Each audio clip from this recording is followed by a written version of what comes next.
Welcome back, guys. It's Princesa.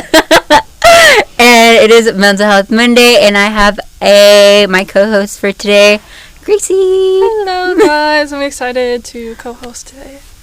Alright, so today's episode is going to be focused on, kind of final projects, any major assignments, and stuff like that. Especially now that we're almost, almost through with the semester. How many weeks do we have? 6? 4? Maybe, yeah. I'm not completely sure. It's going by really fast. Yeah. It scares me. Yeah, it's scary. I'm not going to lie. No, yeah. I have so many projects due now. I need to start doing them, actually. I really only have, one, major project that has been announced. And that's my stupid group project. Can I talk about that? Yeah, okay. Go ahead. So, I have a group project, and I love everyone in my group. They're so great. But there's this one person who, I'm not going to call him out, obviously, but he has not, we added him to the group chat. We have been talking about meeting and stuff. He hasn't even shown up to the classes. It's a speech project. And we have to do a non-profit organization and convince people to, donate to that organization. Yeah. And he has not responded to any of our messages. He has not showed up to class in, the past few weeks. And, I don't want him in my group because he's not doing anything. He hasn't even seen the group chat. And then I have no other way to contact him because I only have him, his Instagram. And so that's just what we have the group chat on. He has not put in any effort. And then we're meeting this Wednesday, but, he's probably not even going to show up. And my professor said that if he doesn't, make up a grade or something, then he's not going to be in our group.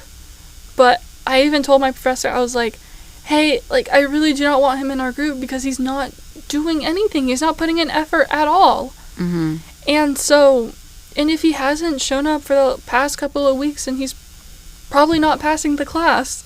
So that's what I'm struggling with right now. But everyone else is actually making an effort to participate. It's just him that's not. Oh my god. Makes me really upset because it's very stressful. Because, if he's not doing anything, we're graded not individually, but as a group. So if he's not doing anything, then our grade is going to show that. Yeah. And so I do not wish for him to fail a class. I understand, failing a class or, even getting kicked out of a class. But, come on, at least do something. Because your performance is going to affect all of us. And so, yeah, that's just what I'm dealing with right now. Honestly, I have a similar kind of story that's going on right now. Really? For one of my classes, we have to do a semester project, and it's in a group. And one of our people in our group, I think it's 5 of us, and one of them, kind of at the beginning, he kind of just disappeared from the class. Yeah. He didn't ever tell us anything. So our professor had to come up to us. It was hey, just some random day when we were working on our project, he was yeah, he's not in this class anymore. I was he could have told us that. Yeah. Yeah, I was what? And then something else was in that same group, this one guy, just last week, he just wasn't coming to class. And he didn't say anything. Yeah. We asked his friend, and she was yeah, he's just not showing up. I was oh, so we're going to be down to 3 people in this 5-person group project now. I was oh, okay, that's great. That's great. Yeah. So great, I hate when people do that because it's so selfish. It is. At least either tell someone, tell your group, or just show up. I feel even with speech, what class is yours? Comp theory. I feel that's not that difficult. It's just showing up. And I feel it's easier if it's a group project, you know? Because you're with other people, you have other ideas, they're also working on the same thing. Yeah. Like, I honestly feel better with group projects because, you know, there's more people. Mm-hmm. But honestly, yeah, I don't understand, like, you could just be like a simple text, hey, I'm not in this class anymore. Yeah, literally. Or just exit out the group chat. Yeah, literally. That would make more sense. Like, it takes, like, a few seconds out of Literally. your day to be like, hey, I'm not in this class anymore. Literally. That's or, it. like, email the professor, Literally. you know? Like, hey, I'm not in this class anymore. Can you use my group? Mm-hmm. Like, at least have, like, some common courtesy to do that. Because it's so extremely stressful and, like, mentally draining. Yes. Because I've had this happen so many times where I'm the person that has to pick up the slack.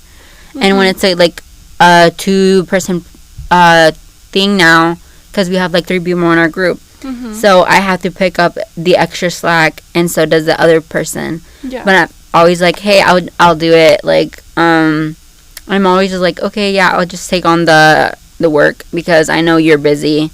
But I was like, okay, whatever. Mm-hmm. And that is, like, so extremely draining. So it's like constantly, you know, having to pick up somebody else's slack, and I just hate having to do that. I don't know. I feel like I really wish we could actually, like, choose our groups in that class. Because I feel like it would be much better. No, yeah, me too. And, like, I was literally praying that I would not get stuck in a group with this guy. Mm-hmm. Because he literally hasn't shown up. He didn't even show up when we were assigned the groups. Mm-hmm. Like, it was on, like, a wheel. Our professor put all of our names on a wheel and just kind of spun it. And then, you know, group 1, group 2, that's it. And I was like, oh, yeah, I really hope I don't get put in a group with him. And then guess what? I get put in a group with him. I honestly probably should have just kept my mouth shut. But, Dang. No, it's, like, very, very stressful. No, honestly, I totally get that. And then I'm also probably going to be up to the one to, like, pick up the slack. Yes. And, you know, since we're only down to, like, 4 people right now, I think, instead of 5, then we're each going to have to, like, speak for longer and do more work when it could have been divided evenly. Yeah. But I'm gonna, like, crash out. No, honestly, that's valid. It's a valid crash out. Because honestly, if that person shows up, I have so much stuff I have to do. I have other projects. I have, like, essays to write for our thing. I was like, I can't pick up somebody else's, like, this semester. Literally. Like, it's too late. And, like, my thing is that you're in college. Yeah. I thought people would have known better. Mm-hmm. Like, this isn't high school or middle school when you can just, you know, slack around. Yeah. And just brush it off. Yeah, literally. Like, this is real. Like, you're getting a degree for this, and you want to just not do it? Like, I don't understand. Like, why even, like, you're paying for college just to fail a class? Mm-hmm. Like, honestly, that's kind of embarrassing. Like, I fail classes too, but not on purpose, not because I'm just like, yeah, I don't want to go, or I don't want to do this. Like, just because I'm kind of stupid. Like, that's why. And it just really grinds my gears, honestly. It really gets me going. Like, it's just so selfish. Yeah, it and I will is, never honestly. understand how people can just not, you know? Yeah. My brain is, like, short-circuited. Yeah, again, like, the common courtesy thing. Like, yes. You are in college. You're between the ages of, like, 18 and 22. An adult. If you're you're an adult. You're legally an adult. Yeah. And you just don't have the courtesy to say something because other people's grades are going to be affected by you if you're not doing your part of the work. And it's so, like, mentally, it's a lot of work to do these types of projects. Mm-hmm. It's a lot of research. It's a lot of talking, doing, like, preparations. And for this specific project, we have to write a script, and then we have to find out if you want to film and then get people. So now we're going to be down to 3 people if that guy doesn't come up again. Yeah. So we're going to have to find extra people that will be willing to be on camera, talk, and act in, like, public, you know? Yeah, yeah. Like, with mine, it's, like, speech, which speech is a required course. Why would you want to retake it? Mm-hmm. Like, I feel like if you're not ready for a course, don't take it. You can take it later on. Like, you don't have to get it done right now. Yeah. That's what I like about college. You don't have to take it right now. You can, like, take it later. Take it later. Like, I want to get it done with. I want to get it over with. I want to pass, you know? Mm-hmm. Because the speeches in general, are worth a lot of points. And they are worth a lot toward our grade. And if you're just not going to show up and you're not going to do anything, like, do you okay. Like, it just actually makes me, like, so irritable. Yeah, it's upsetting. Yes. It's like why would you do that? Literally. But honestly, like, I'm gonna stray away from that a little bit. Okay. That's probably a good thing. That's enough.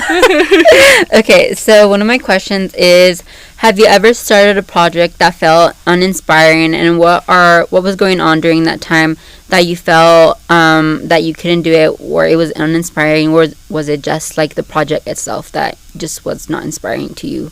So, I can't remember, like, a specific time, but, like, honestly, anything with history. I am not good at history at all, and anytime we do, like, major projects in there, I'm just like, I'm done. Like, I don't even care anymore. Like, assignment, can it be an assignment? Yeah. This one time, it was over the 13 colonies, and I literally crashed out over this. It was actually really embarrassing. I was, like, screaming. It was actually kind of pathetic, not gonna lie. No, I was there with you. I say, like, I know, like, I was crashing out to you. I say, like, guys, don't take a course if you're not ready. But, like, I just wanted to get history over with. But I honestly probably should have taken it later. But I was literally crashing out over the 13 colonies. Like, I was so mad. And, like, y'all, I know history is important. I want to, like, say that before I say this. I know history is important. It teaches us what to do good, like, what to do right and what's wrong, you know. I hope that makes sense. But honestly, I don't care about the 13 colonies. I love my history professor too. It's worse when you have a good professor and then you just hate the course. Because I honestly feel bad. Like, I wish I liked history. I feel like in another life I would have loved history, but I just hate it so much. I literally crash out after every single assignment.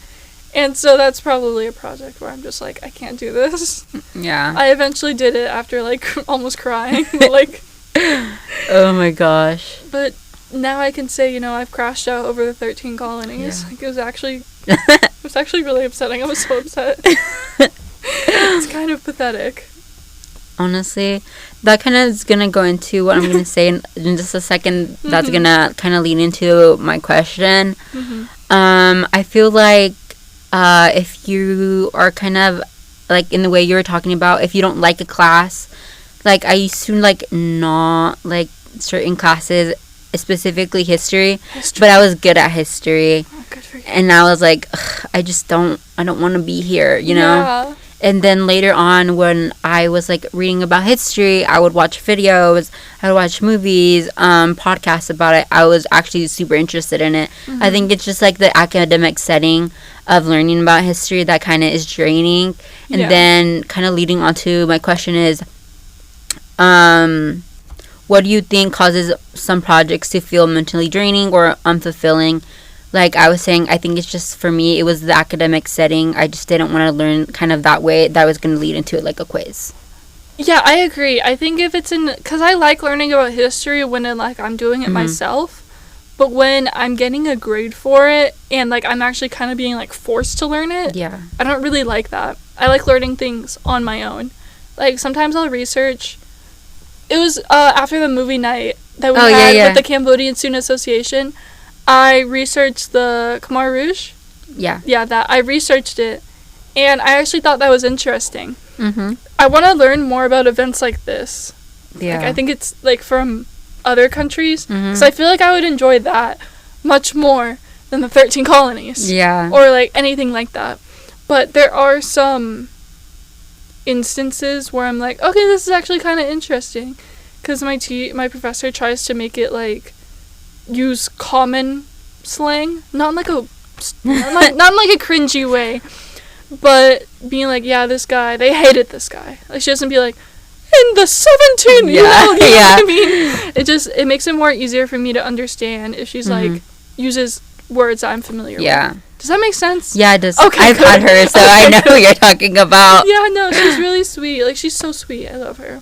But honestly, yeah, if it's in an academic setting, I just don't want to learn it. Yeah. It's also with English. Like, I'm actually really good at English, but it's in an academic setting. Yeah. I think the only subject that is an academic setting that I actually like is psychology. Because I had to take a psychology course in high school, and I was actually interested in it.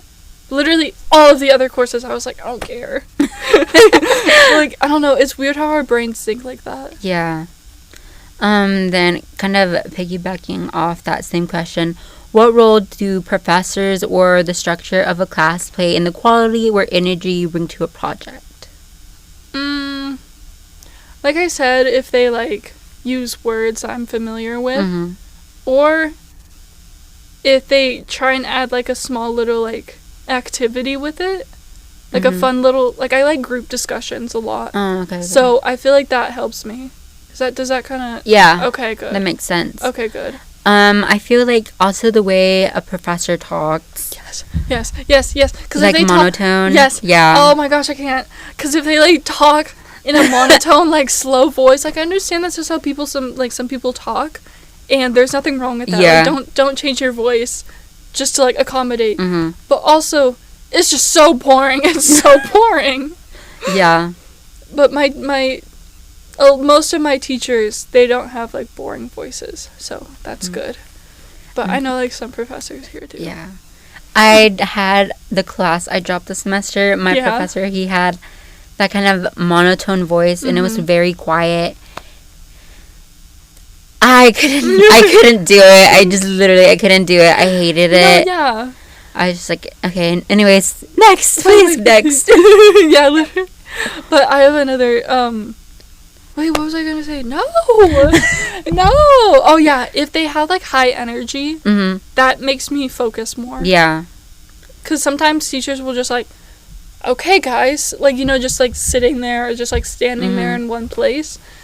But most of my teachers, they, like, move around, and I'm like, okay, this keeps me awake. I like that. I understand that for sure. Yeah. Kind of one thing I've seen from some of my professors that I really enjoy is that they actually start interacting with students. Yes, I love that too. I love that too because it feels like they're like talking with us, not at us. I love that. They like actually just like they'll sit next to you, like right beside you. Hey, can I get some help? And they'll actually help you. They'll like they'll walk you through it because you know sometimes when it's just like a lecture, things can get lost because you're just learning a bunch of things at once. And another thing is probably kind of the way they talk and not the monotone type of thing, but like having that, what you're saying, that energy, actually having a passion for it and not just like spitting information out at you, you know? Yes, like with my history teacher especially, I can tell she's passionate about history just because of like the way she talks and the way she acts about it. Yeah. I totally agree with that. I really enjoyed having her class. Yeah, no, she's so sweet. I love her. I love her. She was so cool. For one of my electives, I was thinking about taking one of her classes in history. Yeah. I was like, I don't know, maybe. Can I like shout her out? Yeah. Okay, this is positive. I love you, Dr. Archer. I love you. She's like genuinely such a sweet person. She is. She is so slave. It also feels better or like on a better level if the professor like sees you outside of their class and you're like, hey, because like I know professors have a lot of students, and then when they like recognize you, it just makes me feel so much more happier. I'm like, oh, you actually like care about me as a person, you know? So that makes me feel like, okay, I actually like this class, you know? But I just hate this. I hate history. But I love the teacher and like the environment. It's nice. I love that, honestly. She is just so amazing. I really do love her. I know. I feel like she doesn't remember me. Really? Yeah, I was really quiet. I still am, but meh. Another question I have is, how do you push through the like mental blocks and exhaustion you have when it comes to like projects and like these big final things that you have like at the end of the semester? Especially at the end of the semester, I'm like, okay, we're almost done. Why stop here? We're almost there. We only have like a couple more weeks. Why stop here? And then if I do it, I'm like, I feel like I deserve a little sweet treat. So like that also like keeps me motivated. I'm like, if I finish this, I can have a cookie. You know, food motivates me. So and then also I'm like, I'm paying for these classes. Why would I you know? Mm-hmm. Because if I get a bad grade on this big project, it's going to bring my grade all the way down. And why would I want that if I'm, you know, paying for these classes?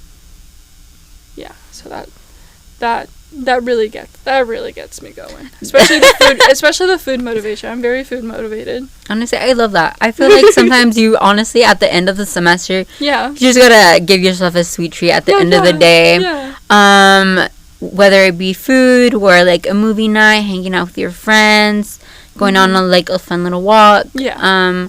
Definitely something I would recommend doing. Because it gets so stressful, and sometimes you're like, hey, you did it, you know? Yeah. Like, here's this. Mm-hmm. Like, enjoy it.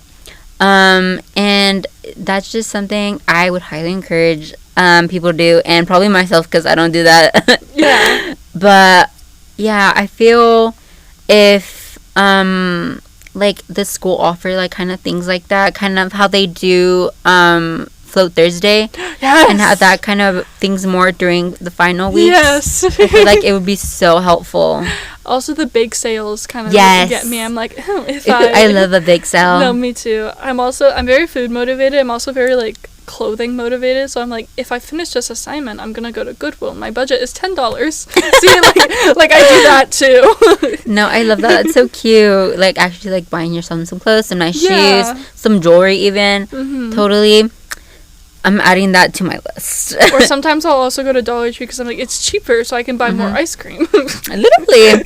Like, come on out. Literally. So, I'm gonna go into my next question. Mm-hmm. Do you have any resources on campus or off campus that helps you with your, like, mental health during, like, these times? The counseling center. I'm getting a new counselor this week. I think it's this week or it's next week. I changed counselors and I'm so excited to meet her. But honestly, the counseling services are what really helped me. Yeah. I've only been there once for the first session, but I honestly just felt so much better. I don't know if that's the placebo effect, or if it's like actually helping, but I think it's actually helping. So that's where I usually go to if I need help. Yeah, shout out the counseling center. They're honestly, pretty great. Like I love them so much. Yeah. But also friends, honestly, just kind of help me. It's not really like a student, like an organization, but just being with friends kind of makes me feel better. Yeah, I agree with that. Mm-hmm. I love the counseling center. For me personally, I recently started going last week. I went to the craft center and I started painting. It was so fun. I love painting. I wish I could have gone with you. We should go this week. We should. It's so fun. I would highly recommend. I'm pretty sure it opens like at 9 until 4, I think. I have advising today. Well, like the rest of the week. Oh, okay. My bad. And they also have like private study rooms, so if you go in there, just have like a quiet space to go in there. You can reserve it on the website, and there is also massage chairs. Yeah, really? Yeah, they have massage chairs. Let's go. Let's go right now. Go. Honestly, need me a good massage sometimes. Me too. Like being like sitting down, typing away Literally. for hours for an essay and doing the research for it. Sometimes, you know, you just gotta get a little good massage, some quiet time. I think they have like sleeping spaces there, but I'm not completely sure. I literally love the counseling center so much. They're so fun. I love them, and they're so nice, and it's really quiet in there. Yeah. They have like those nature sounds. Yeah. Yes, and that little like water thing. Yeah. Yeah, it's so calming in there. It's so peaceful. It really is. I want to do the massage chairs, but I'm always so scared. I'm gonna be like, one massage chair, please. Like I feel bad, like even though like we're meant to like use that. Yeah. And honestly, like everything was back to me paying for college because this is going for my money. Yeah. I'm gonna do as much stuff as I can. You're paying for it already. I know, right? So I'm gonna do as much stuff as I can here. All right. Kind of wrapping it up. If you could tell professors at ASU one thing about how mental health affects student work, what would it be? I don't know. Wait, no, I don't know. I'm scared. I'm gonna like think of something really good after this. Wait, I could go if you want. You want to think about it. Yeah. Okay, for me, some of my professors always say, don't be afraid to take a mental health day. Just like email me. And one of my professors does that. And she's super cool about it. She's like, hey, if you need a mental health day, you can just be on the online class. Mm-hmm. And just like look over our things. Like don't like overwork yourself. Don't drain yourself just to come to a class, you know. Even though it's just like a lecture class, you know, sometimes just like getting up and getting ready and going there is mentally exhausting. So I really appreciate professors like that. And also for professors to just like acknowledge that we have so much things we also do as students, that it can be mentally draining, and like keep in mind their class is not the only class we have. Yeah, some people are like taking 6 classes or even more. And can you take more? Yeah, but you're gonna have to start paying for them. But I also agree. I think more professors should start allowing mental health days. And then because my social work professor does that, and I think that's very, very sweet. I think my history professor also does that. But I think more professors should start doing that. Because you're right, like, it's not the only thing we have going on. Some of us also work jobs, like, even off campus. Some of us... Sometimes 2 jobs. Yeah, sometimes 2 jobs. And sometimes they're dealing with, like, family drama or personal drama.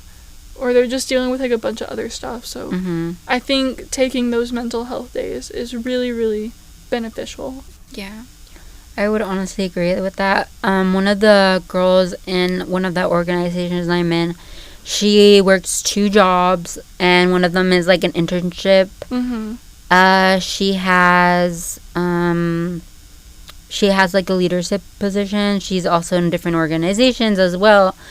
And her internship is, like, mentally, like, it's not something, like, any normal person would do. Like, she looks at, like, not people that are not alive anymore. Yeah. Like, she works in criminal, like, at the, like, police station and stuff.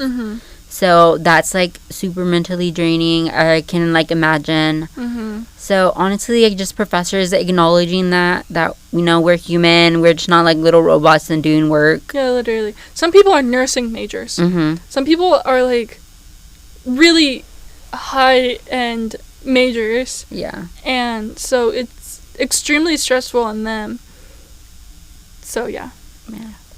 Well, thank you for being my co-host today. Of course. Always, of course. I want to be a permanent co-host. I mean, you can. Wink. Wink. Wink, wink. All right. Thank you guys for watching. Bye.